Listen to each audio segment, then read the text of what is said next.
atau materinya tentang kana wa akhwatuha, apa saja yang kita dapat petik atau dapat kita ambil dari kana wa akhwatuha, bahwasanya kana wa akhwatuha itu asalnya adalah mubtada dan khobar. Asalnya adalah mubtada dan khobar yang kemudian kemasukan kana wa akhwatuha. Contoh seperti Zaidun alimun. Zaid adalah seseorang yang alim. Tatanan ini adalah tatanan mubtada dan khobar seperti yang teman-teman tahu. Kemudian kemasukan kana wa akhwatuha. Ketika kemasukan kana wa akhwatuha atau kana dan saudara-saudaranya seperti siapa saja? Kana, amsa, asbaha, adha, dhalla, bata, soro, laisa, mazala, manfakka, mafati'a, mabariha, madama. Susunan mubtada khobar ini kemudian berubah tidak lagi menjadi mubtada dan khobar. Akan tetapi mubtadanya menjadi namanya isim kana dan khobarnya menjadi khobar kana. Hukum pertama bahwasanya isimnya kana itu dibaca rofa, sedangkan khobarnya kana itu dibaca nasab. Kalau kita tahu mubtada khobar itu sama-sama rofa, contoh Zaidun alimun sama-sama dibaca rofa. Tapi kalau kana mubtadanya yang asalnya rofa ya menjadi isimnya kana tetap berhukum rofa, sedangkan khobarnya kana yang asalnya dia khobar hakiki itu menjadi nasab. Jadi ada pergantian hukum ya, hukum i'rab di situ. Baik, ini kita sekelas mereview saja ya pelajaran kemarin-kemarin. Kemudian kana itu saudara-saudaranya memiliki makna tersendiri. Seperti kana menunjukkan zaman lampau, berarti menjadi, berarti adalah, atau bahkan tidak memiliki arti sama sekali. Atau amsa, yang menunjukkan waktu sore hari atau berarti menjadi. Kemudian asbaha, yang menunjukkan arti pagi hari atau menjadi. Kemudian adha, menunjukkan arti pada waktu duha dan menjadi. Dhalla menunjukkan arti pada waktu siang dan menjadi, sedangkan bata menunjukkan pada waktu malam dan menjadi. Sedangkan soro hanya memiliki satu arti saja, berarti menjadi. Sedangkan laisa memiliki dua makna, yakni tidak atau bukan. Sedangkan mazala itu berarti selalu, senantiasa, dan masih. Sama ya, seperti mazala, manfakka, mafati'a, mabariha, ini artinya sama. Ya, artinya sama-sama selalu dan senantiasa. Kemudian madama memiliki arti selama dan selagi. Silakan dibuka di halaman ke-73, teman-teman sekalian. Di situ ada suatu notes, ada suatu catatan, ya. Ada suatu catatan dan ini kalau bisa poin-poin yang penting diharapkan untuk diberikan underline atau diberikan garis bawah ya, supaya bisa diingat-ingat lagi ketika membaca buku ini. Yang pertama, terkadang lafadz kana, amsa, asbaha, adha, dhalla, dan bata itu bermakna soro. Ya, seperti yang kita singgung sebelumnya, bahwasanya kana itu juga memiliki makna menjadi. Amsa meskipun memiliki makna apa namanya menunjukkan waktu apa waktu sore, asbaha menunjukkan arti waktu pagi, adha menunjukkan arti waktu duha, zolla memiliki makna waktu siang, dan bata memiliki makna waktu malam, tetap memiliki makna yang kedua, yakni soro, artinya menjadi. Jadi ketika disebutkan kana aliyun tobiban, lihat kana ya amalnya dia fi'il mad ya mabni alal fathah. Kemudian aliyun itu sebagai isimnya kana, hukumnya rofa. Tanda rofanya adalah dhammah ya karena dia isim mufrad. Kemudian tobiban itu khobarnya kana, lihat. Tobiban menjadi khobarnya kana yang berhukum nasab. Tanda nasabnya adalah fathah. Ya, tanda nasabnya adalah fathah. Dia asalnya Aliyun Tobibun. Ali adalah seorang dokter. Mubtada khobar. Tapi kemasukan kana, akhirnya kana Aliyun Tobiban ya. Aliyunnya sama, tetap rofa. Tobibannya menjadi nasab. Karena kena amalnya atau pekerjaannya si kana. Ya, jadi tidak kita artikan pada masa lampau atau adalah. Tapi dia memiliki makna soro, kita artikan sebagai menjadi. Ya, jadi tatanan kana, amsa, asbaha, adhadzolla, dan bata itu tidak hanya memiliki atau tidak hanya menunjukkan arti waktu saja, tapi juga memiliki makna lain yakni menjadi. Baik. Kemudian syarat zala, bariha, infakka, fatia bisa beramal seperti kana adalah jika didahului oleh nafi. Nah, contoh tadi, mazala, mabariha, mangfakka, mafatia, itu fiil-fiil ini tidak bisa beramal seperti kana atau tidak bisa melakukan pekerjaannya seperti kana, yakni apa pekerjaannya kana? Merofakkan isimnya dan menasokkan khobarnya jika dia tidak didahului oleh nafi, ma nafiyah. Itu ma zala, ma infakka, ma bariha, ma fatia. Ya, jadi harus didahului oleh nafi berupa ma itu tadi, ma nafiyah namanya, baru bisa beramal seperti kana. Kemudian syarat dama, madama, itu bisa juga beramal seperti kana, seperti yang penjelasan tadi, jika didahului oleh ma masdariyah dzarfiyah. Kalau fatia, infaka, zala itu harus didahului oleh ma yang berupa ma nafiyah, ma penolakan, ma yang artinya bukan. Tapi kalau dama itu ma-nya, artinya ma masdariyah dzarfiyah.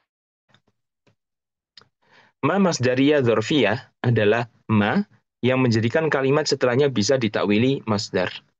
Ma yang bisa ya, ma yang menunjukkan bahwasanya kalimat setelahnya bisa ditawili sebagai masdar.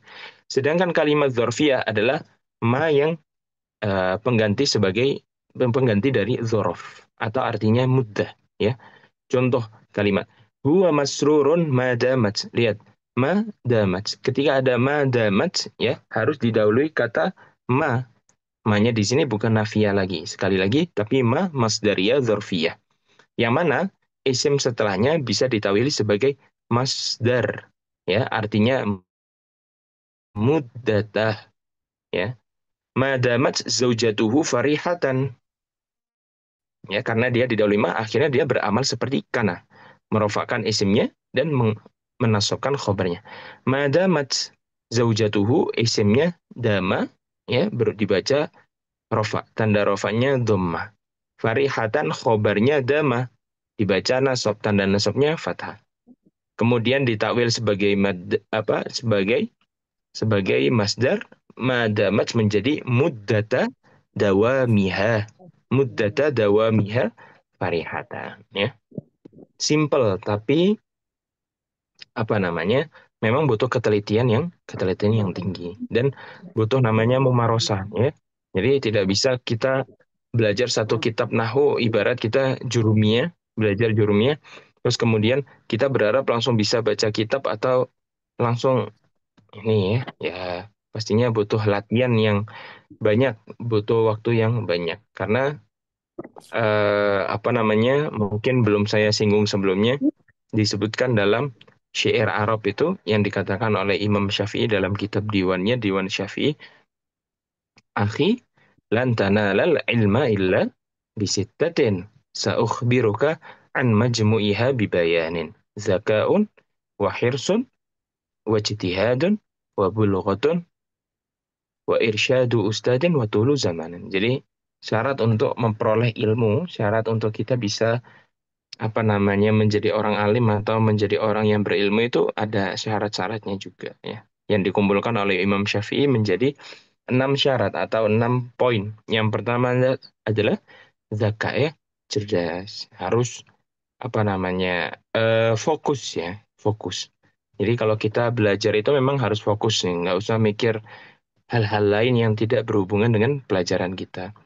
Terus kemudian yang kedua adalah harus semangat, ya harus semangat bahwasanya apa namanya, meskipun lagi males, meskipun lagi sakit atau apa, ya tetap harus semangat, ya tetap semangat, tetap mencurahkan segala jiwa, tenaga, upaya untuk tetap belajar. Kecuali ada hal-hal yang memang tidak bisa ditinggalkan, ya, ya silahkan ya, karena setiap orang juga punya urusannya masing-masing.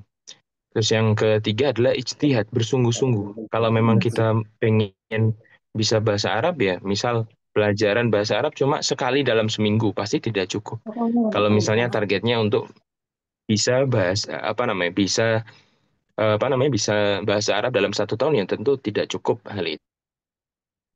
Makanya dikejar dengan sendirinya, membaca, latihan sendiri, menghafal mufradat sendiri, ya. Tidak menunggu orang lain, tapi dengan dirinya sendiri pasti cepat bisa. Terus yang kedua adalah bulugh, adanya biaya, ya. Tentu kalau ulama-ulama zaman dulu bepergian untuk mencari ilmu juga butuh biaya, ya.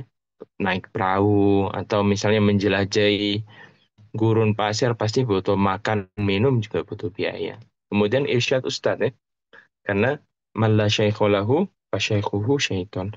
Barang siapa yang belajar tidak punya guru, maka gurunya adalah setan.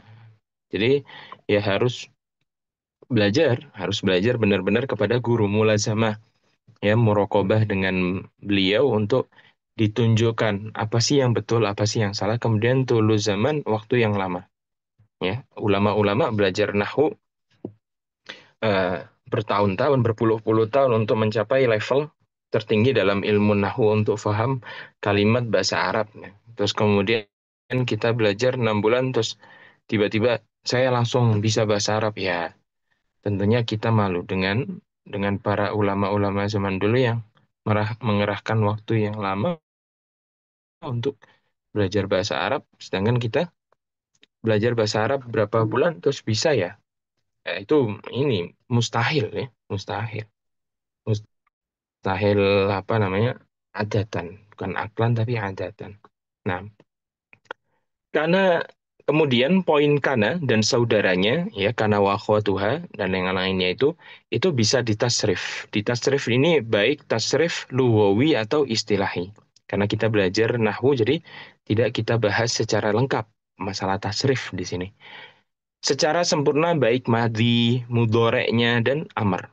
Contoh kalimat kana, amsa, asbaha, adha, zolla, bata, soro. Itu semuanya bisa ditasrif. Contoh kana. Kana fi'il madhinya kana. Terus kemudian fi'il mudoreknya yakunu. Terus kemudian fi'il amarnya kun. Gitu ya. Amsa, yumsi, imsi. Nah, asbaha, fi'il mudhari'nya yusbihu, isbih. Nah, itu fi'il amarnya. Nah, kemudian ada akhwatnya kana, saudara-saudaranya kana seperti zala, bariha, infakka, fatia. Itu hanya bisa ditasrif secara madi mudhari saja. Gampangnya kita hanya mengetahui dia itu madi dan mudhari'nya dia saja. Kita tidak bisa mengetahui fi'il amarnya seperti apa. Terus kemudian ada kalimat yang tidak bisa ditasrif sama sekali. Maksudnya adalah dia tidak bisa diketahui baik madi, mudhari, dan amarnya. Contoh kalimat dama, laisa. Kita tidak tahu laisa itu apa, fi'il amarnya laisa itu apa, fi'il mudhari'nya laisa apa. Ya, itu merupakan apa? Salah satu keistimewaannya kana wa akhwatuha. Terus kemudian tasrifan kana dan saudaranya, baik mudhari, masdar, isim fa'il, fi'il amr, dan nahi, bisa beramal seperti kana, ya, bisa beramal seperti kana. Contoh misalnya, kana itu kan fi'il, fi'il mad. Terus kemudian mudhari'nya yakun, yakunu. Kaunan, ya. Terus kemudian isim fa'il atau fi'il amarnya kun, nahi, la takun, itu bisa beramal seperti kana. Maksudnya dia tetap bisa merofakkan isimnya dan menasabkan khobarnya. Contoh, menggunakan fi'il amr kun rojulan kariman. Ya, seperti lafadz kun juga beramal seperti karena di fi'il madi. Nah, setelah kita mengetahui apa poin-poin penting di atas, kemudian kita sudah mereview ulang tentang kana wa akhwatuha, silahkan untuk kita latihan nih.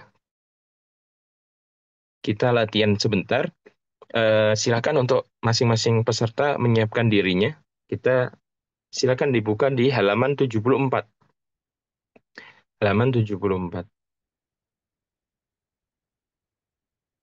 Ya, sebelum kita berpindah kepada inna wa akhwatuha, kita latihan sebentar. Baik. Silakan saudari Eva untuk membaca yang pertama. Kana Muhammadun syuja'an.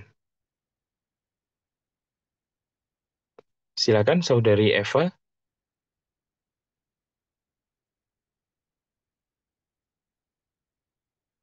Atau jika saudari Eva berhalangan, silakan saudari Masyfu'ah.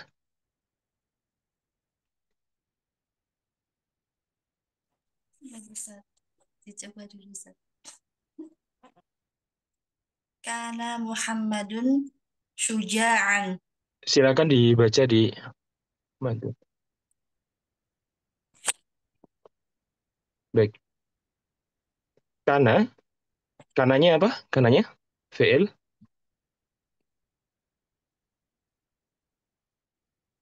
Kan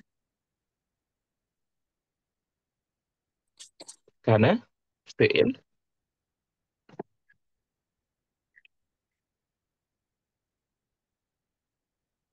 Fi'il mat itu ya. Karena itu adalah fi'il mat nakis. Fi'il mat nakis mabni al fathah al-zahira Nah, ala akhirih. Muhammadun sebagai Muhammadunnya Muhammadun sebagai mubtada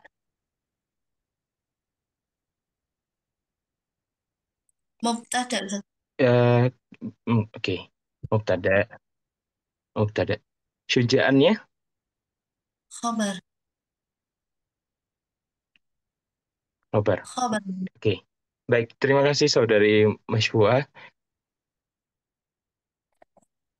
Jadi saya perjelas lagi.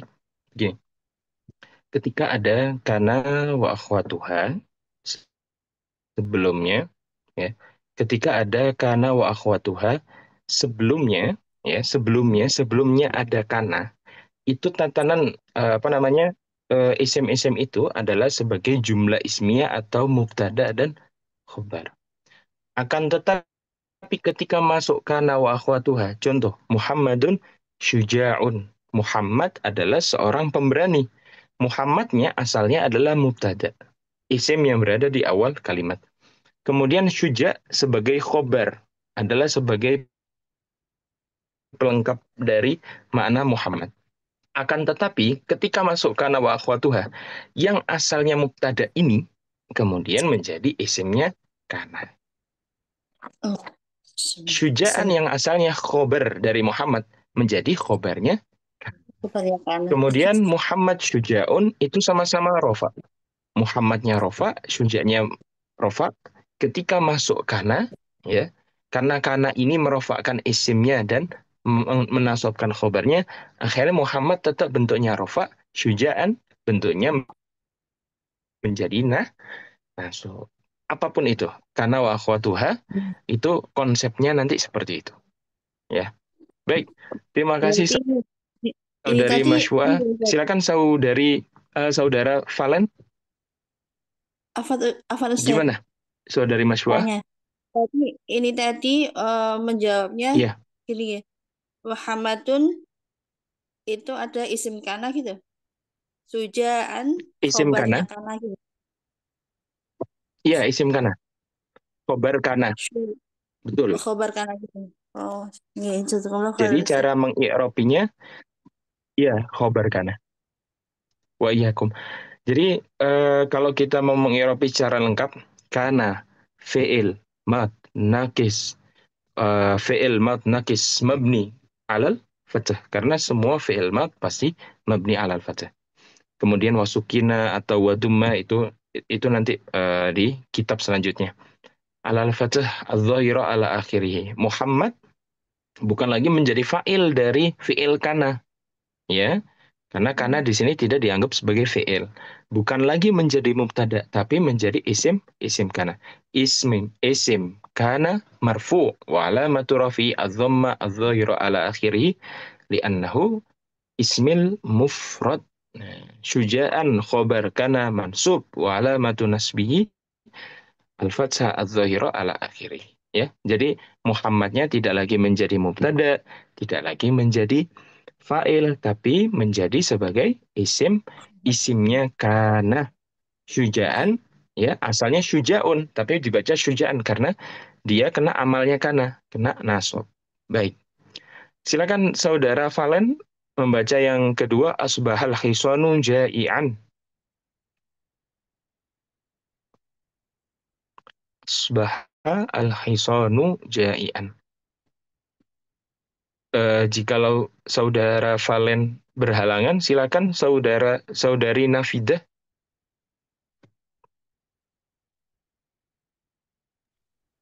Ya, Ustaz. Asbaha Baik, silakan. sono jaian. Asbaha Nah, waktu subuh. Fi'il pada fi'il waktu apa tadi? subuh, kemudian Waktu subuh. Al-Hasinu itu siapa? Hasan. Gitu dah. Jaian. al-hisan itu artinya kuda. Oh, pada waktu Jaian subuh. artinya lapar. Oh, pada waktu subuh udah itu lapar. Itu lapar. Jadi asbaha itu karena Baik. Ya. ikut Berarti al-hisan sebagai hasilnya isimnya karena asbaha itu isimnya kana, betul. isimnya Kemudian karena jaian kabarnya karena khabarnya kana, betul. Baik, terima kasih saudari Nafida. masih iya Iya. Ustaz maaf masih Nah, masih banyak bingungnya ini soalnya apa iya. bukunya pun juga banyak buku kita juga bingung ini perlu gitu Ustaz jadi masih perlu banyak bimbingan gitu ampun. Iya, iya, nggak apa-apa. Apapun pertanyaannya nanti misalnya ada yang tidak paham atau butuh ditanyakan, silahkan ditanyakan di kolom komentar atau ditanyakan di kolom pertanyaan itu, silahkan. Ya, jadi betul, saudari Nafida asbaha ya. Karena asbaha itu memiliki dua makna ya. Termasuk kana wa akhwatuha memiliki dua makna waktu pagi, pada waktu pagi dan juga artinya menjadi. Kemudian al-hisanu itu artinya kuda. Jaiun, jaian itu artinya lapar. Al-hison tatanannya sama. Semua tatanan kana wa akhwatuha itu sebenarnya adalah tatanan tatanan kalimat mubtada dan khobar. Tetapi ketika masuk kana wa akhwatuha tidak lagi menjadi mubtada dan khobar tapi menjadi isimnya kana dan khobarnya kana. Hukumnya isimnya kana dibaca rofa, khobarnya kana dibaca nasob. Itu saja bedanya ya. Yang asalnya rofa menjadi rofa nasob. Al-hison ya, al-hison kuda itu menjadi isimnya asbaha yang dibaca rofa, tanda rofanya dhamma karena dia isim mufrad al-hisonu. Jaian menjadi khobarnya asbaha, khobar asbaha dibaca mufrad. Asalnya al-hisonu jaiun, kuda itu sedang lapar, tapi ketika ditambah asbaha artinya pada waktu pagi hari kuda itu lapar. Baik. Laisa as-suqu ba'idan. Laisa as-suqu ba'idan. Silakan saudari Bariyah untuk membaca yang nomor tiga. Laisa as-suqu ba'idan. Laisa as-suqu ba'idan. Eh, as-suqu isimnya kana, isimnya laisa. Alamatnya rofa, Isimnya Laisa. dibaca rofa, asuku dibaca rofa dan dengan tandanya domah, ba'idan menjadi khobarnya laisa Domah. dengan tanda nasab, dibaca nasab dengan tanda fathah. Fathah. Baik, terima kasih Saudari Maria. Ya, Alhamdulillah ada perkembangan ya. Setiap peserta ada perkembangan, Alhamdulillah. Ya, Laisa termasuk kana wa akhwatuha merofakkan isimnya dan menasabkan khobarnya. Suk sebagai isimnya Laisa dibaca rofa. Dibaca rofa, tanda rofanya apa? Doma. Kenapa dibaca doma? Karena dia isim mufrad. Ba'idan khobarnya Laisa. Khobar Laisa dibaca nasab. Tanda nasabnya fathah. Kenapa fathah? Karena dia isim mufrad. Baik. Silakan saudari Qoniah membaca yang nomor 4. Amsal fallahu mustarihan. Amsa al-fallahu mustarihan. Na'am Ustaz. Amsal fallahu mustarihan. Silakan. Amsa ahwatu kana al-fallahu isim kan isim amsa isim amsa marfu bi dhammah mustarihan. Gini, eh, ini salah satu, maaf kita. Ini salah satu kebiasaan dari guru-guru nahwu yang di Indonesia itu mengajarkan hal serupa. Begini, ada yang mengatakan marfu itu bidomah, marfu majzum bisukun atau mansub bit fathah. Sejatinya itu adalah tanda. Doma, sukun, kasro itu adalah tanda dari rofa nasab, bukan merupakan alasan. Kalau ba di situ kan mbaknya sababiyah. Contoh seperti ini, saya contohkan. Al-fallahu itu marfu. Kenapa dia marfu? Lima turfa. Kenapa dia dirofakkan? Karena dia menjadi isimnya amsah. Isim amsah kan pasti dibaca rofa. Kenapa rofa? Karena isimnya amsah. Tanda rofanya doma. Tanda rofanya doma. Kenapa doma? Karena dia termasuk jamak taksir. Nah, begitu. Silakan diulangi lagi, saudari Konia. Amsal Amsal fallahu mustarihan. fallihan amsa akhwatu kana Akhwat al-fallahu kana.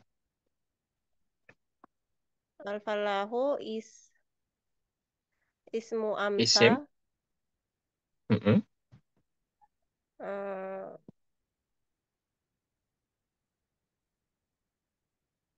tanda marfu tanda tanda tanda rofanya dhammah mustarihan Marfu. Mustarihan. mustarih eh, mansub dan tanda Khobarnya. nasabnya fathah. eh Fathah. khobar Baik. Iya, khobar amsah. Ya, baik. Terima kasih saudari Konia. Ya, amsa termasuk dari akhwatnya Kana ya, termasuk dari saudara-saudaranya Kana, yakni merofakkan isim dan juga menasobkan khobar. Amsa artinya pada waktu sore hari ya, al-fallahu para petani-petani itu mustarihan beristirahat. Nah, itu menjadi beristirahat ya. Al-fallah itu isimnya amsa dibaca rofa. Tanda rofanya dhammah karena dia jamak taksir.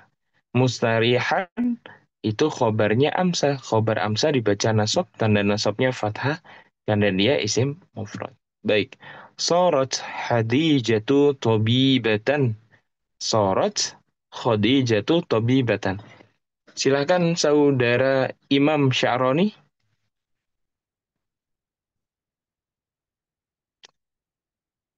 Sorot Khadijatu tabibatan.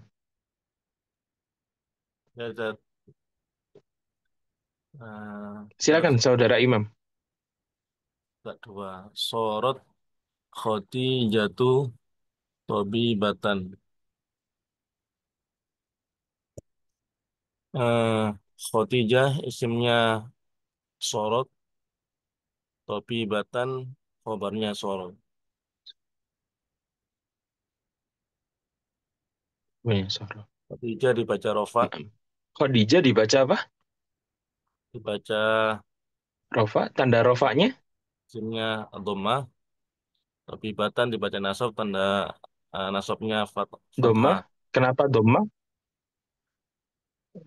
Isim alam, Kenapa Khadijah dibacanya Doma? Tanda rofanya karena dia isim alam,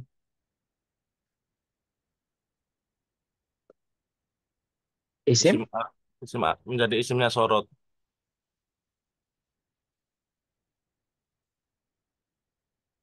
karena dia isim Isim, isim mufrad, mufrad. Ya, sama seperti Tobibah. Nah, tanda nasabnya fathah. Kenapa fathah? Karena isim mufrad. isim mufrad. Jadi begini,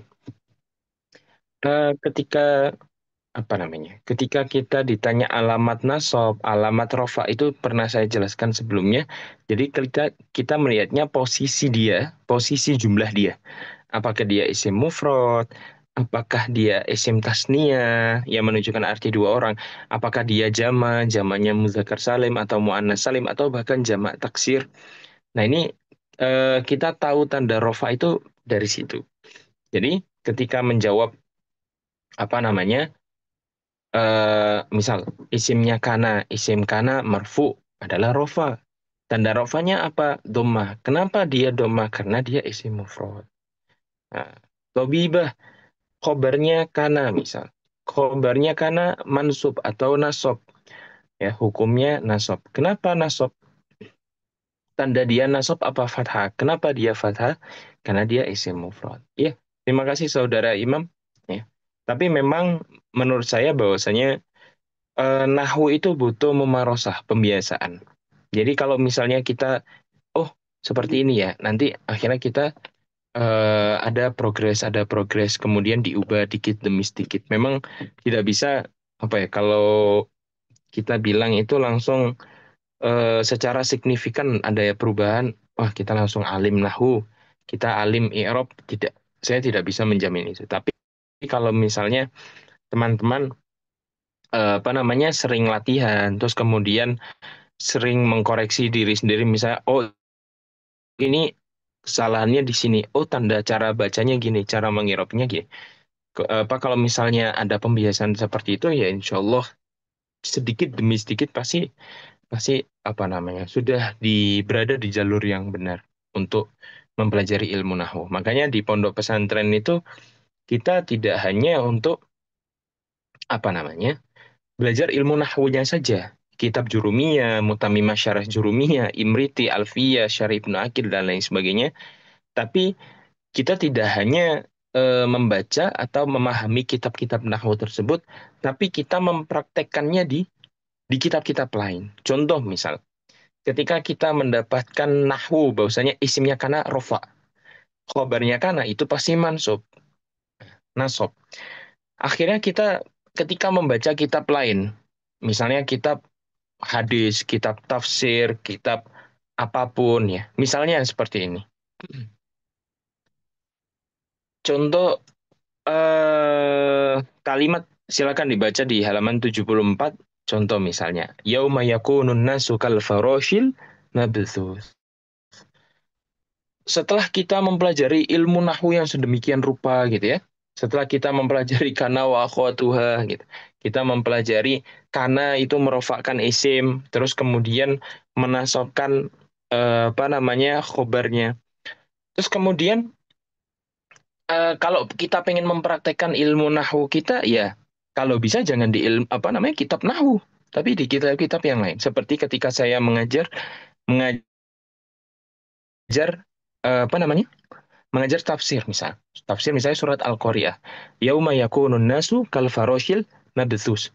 Kana itu ketika fi'il mudhari, fi'il amr, apapun bentuk kana secara tasrif, baik lugawi istilahi, dia itu memiliki amal serupa, tetap merofakan isim dan menasabkan khobarnya. Contoh, yauma yakunun nasu kal farashil mabthuth. An-nasu di situ kenapa dibaca rofa? Karena dia isimnya kana, sebagai isimnya kana. Dia dibaca rofa karena isimnya kana, tanda rofanya dhammah karena merupakan isim mufrad. Kal faroshil mabzus. Nah, loh, terus mana khobarnya Ustaz? Nah, di sini kal faroshil mabzus itu jar majrur fi mahal nasab kana. Nah, itu nanti kita i'rab jumal. Lebih ribet, lebih ruwet kalau kita sudah paham. Karena bagaimana baru kita belajar yang itu. Nah, akhirnya ketika kita apa namanya meskipun kita mendapatkan ilmu ini dari ilmu nahwu bahwasanya isimnya kana dibaca rofa, terus kemudian khobarnya karena dibaca nasab, mau di kitab apapun, kalau kita paham konsepnya kana wa khotwa, konsep apapun kita pasti paham. Ya, dan itu membantu kali kalau kita baca apa namanya ilmu nahwu, mempelajari ilmu nahwu, kita praktekkan di ilmu lain, itu tentu akan membantu kita dalam membaca kitab-kitab lain. Contoh, walam yakul lahu kufuwan ahad.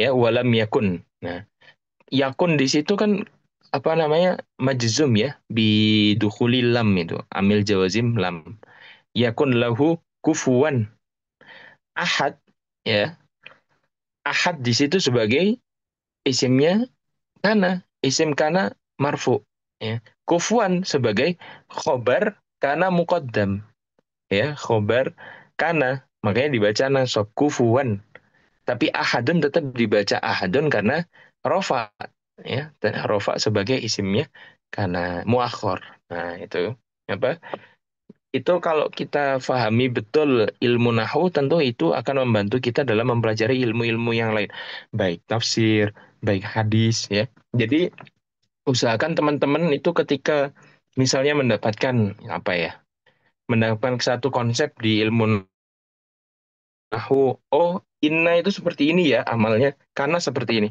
Coba cari kitab-kitab agama yang lain, mau hadis, mau tafsir, mau apapun itu bentuknya, misalnya siroh, coba dicari, oh kana. Coba, mana yang dibaca rofa? Oh ini berarti isimnya kana. Mana yang dibaca nasab? Oh ini berarti khobarnya kana. Karena itu pasti merofakan isim dan menasobkan. Tanda rofanya apa ya? Oh ini. Kenapa ya ini? Ketika kita kritis dengan konsep nahwu, pasti kita akan lebih mudah untuk membaca kitab-kitab yang lain. Karena wan nahwu disebutkan dalam Imrit itu wan nahwu ma idzil kalamu dunahu la yufhama. Karena nahwu itu salah satu hal yang paling pertama untuk dipelajari karena tanpa ilmu nahwu semuanya tidak.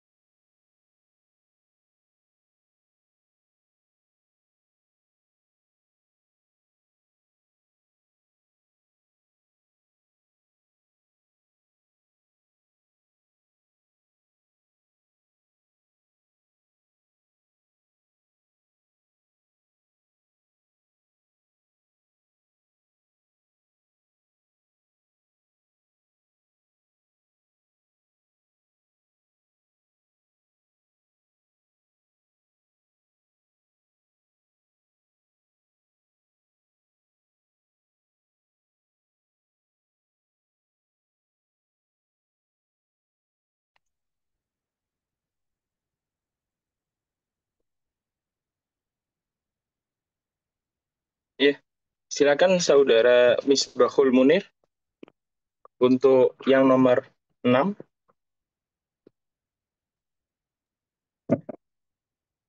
Toro al-makanu Soro, muzliman.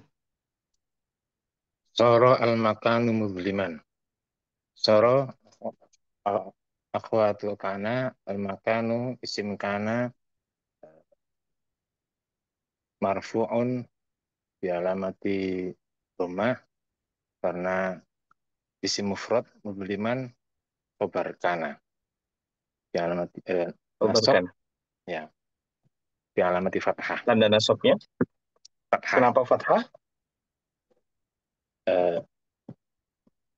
isim Karena mufrad Isim mufrad. Betul. Ya.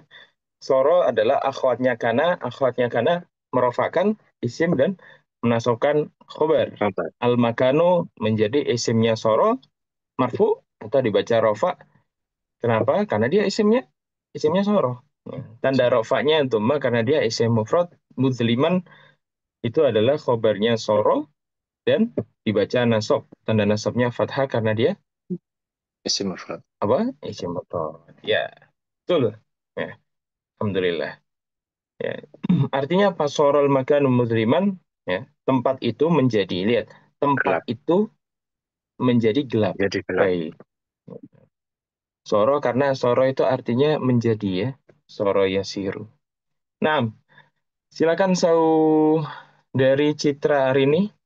Kana Allahu fi aunil abdi madamal abdu fi auni akhi. Wah, ini panjang. Ini panjang. Kan nggak apa-apa kalau misalnya buat latihan saja tidak masalah.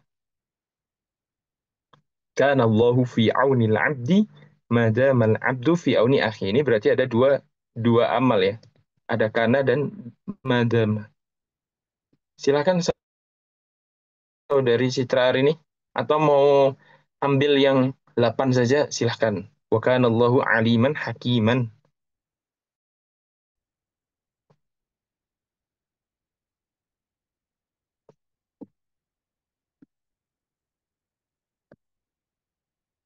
Silakan saudari Citra.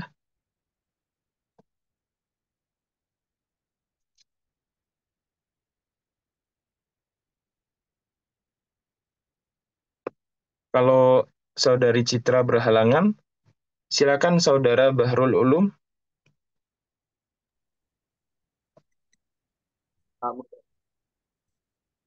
كان الله في عون العبد ما دام العبد في عون أخيه.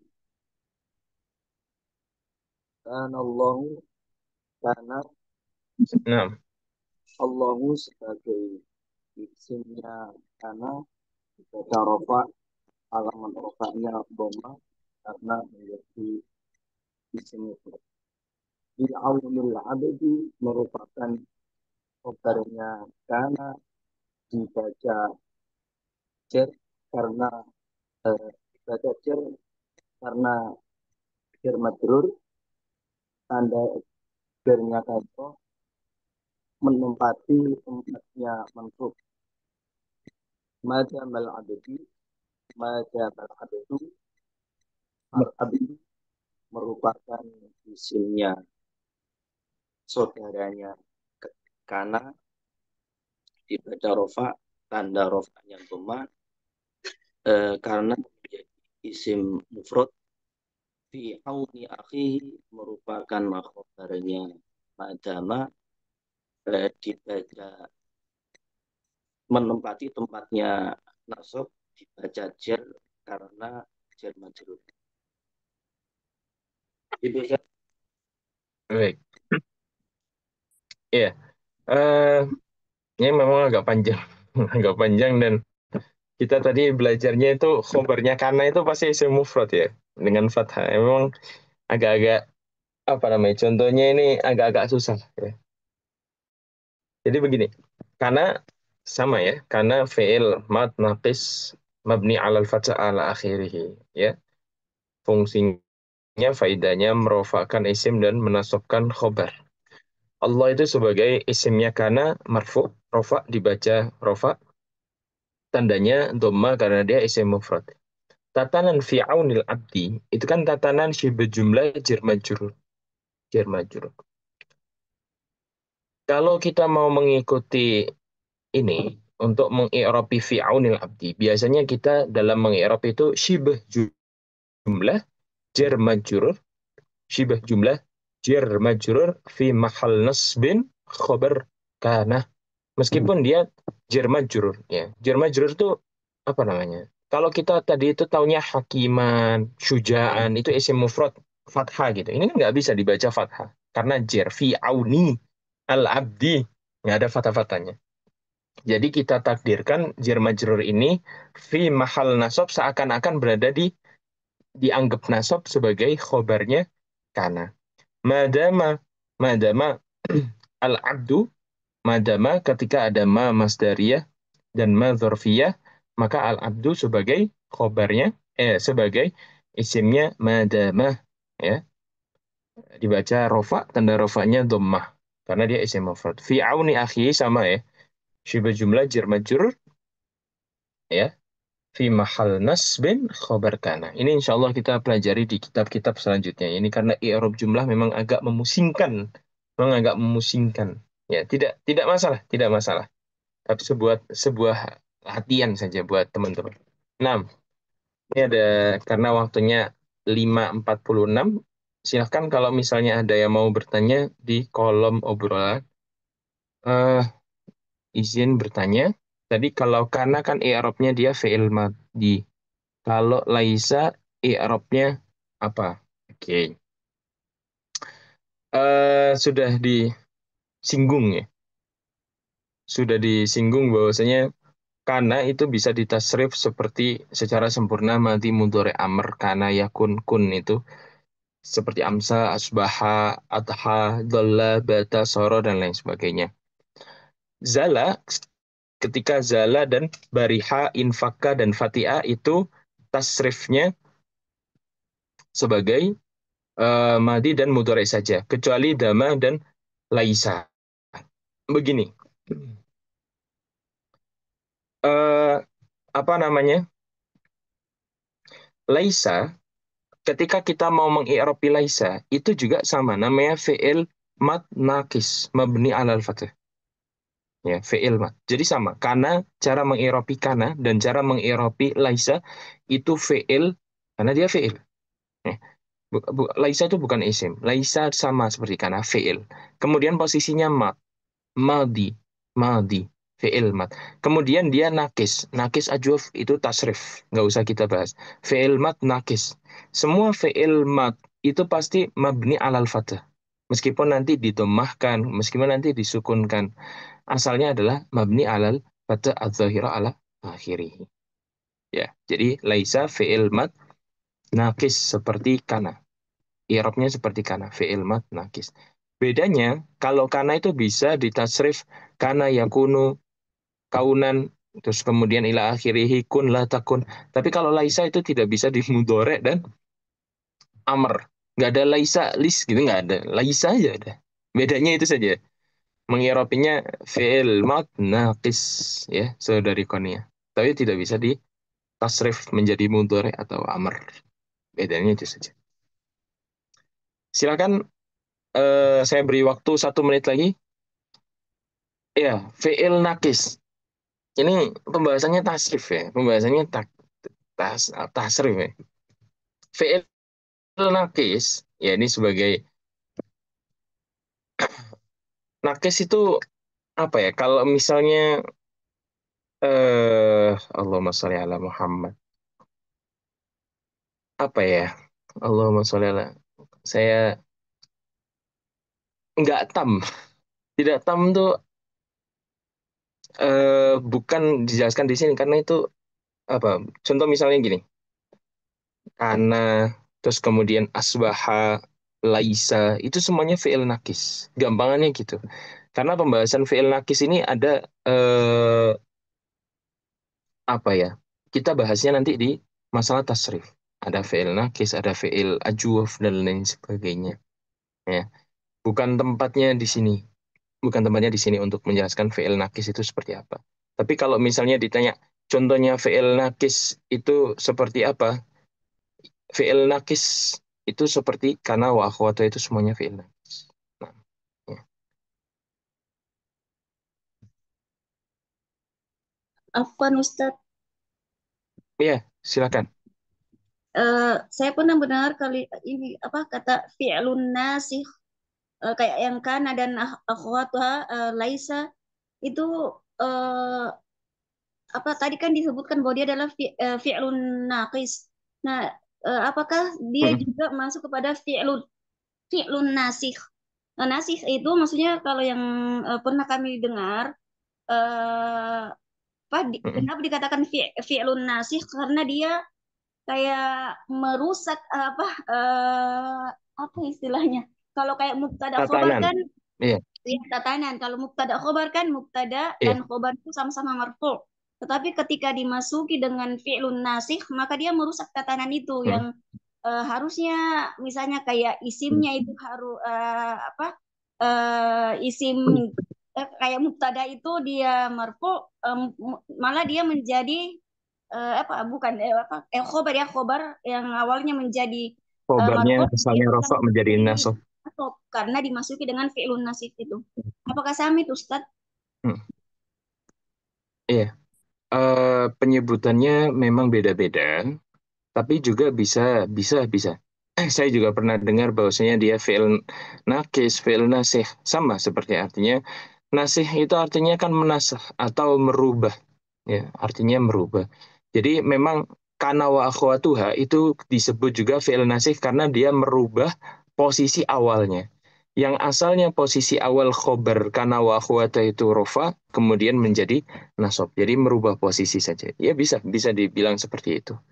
Tetapi kenapa tidak saya sampaikan di sini kana wa akhwatuha itu fi'il nasih, fi'il nakis, yang maksudnya itu butuh pembahasan lama karena ada beberapa dari teman-teman ini yang memang tidak belajar bahasa Arab dari awal, yang memang baru belajar bahasa Arab, nanti takutnya akan kebingungan tentang masalah fi'il nasih atau fi'il nakis, ya. Jadi memang saya fokuskan intinya karena itu merofakkan isimnya dan menasabkan khobarnya. Ya,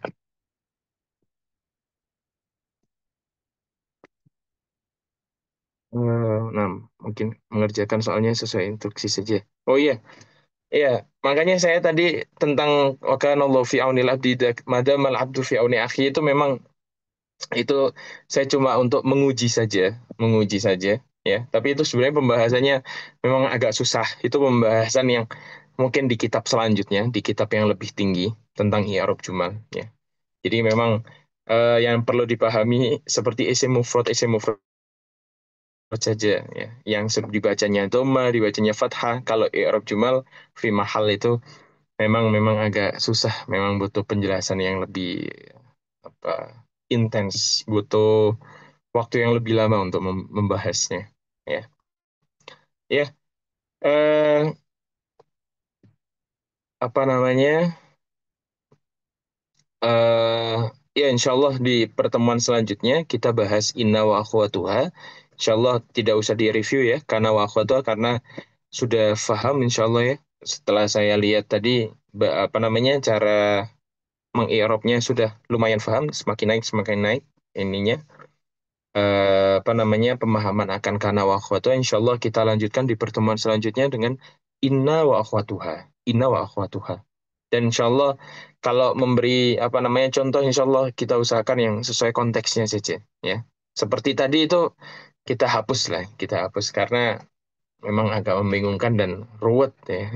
Ruwet ya, susah. Ya ripuh kalau kata bahasa Sunda. Ya, ya saya cukupkan di sini karena waktunya lebih dari 10 menit. Takut mengganggu teman-teman yang lainnya yang memiliki jadwal. Terima kasih banyak saya ucapkan. Kurang lebihnya saya mohon maaf. Wabillahi taufiq wal hidayah. Wassalamualaikum warahmatullahi Waalaikumsalam Waalaikumsalam warahmatullahi warahmatullahi wabarakatuh. wabarakatuh. wabarakatuh.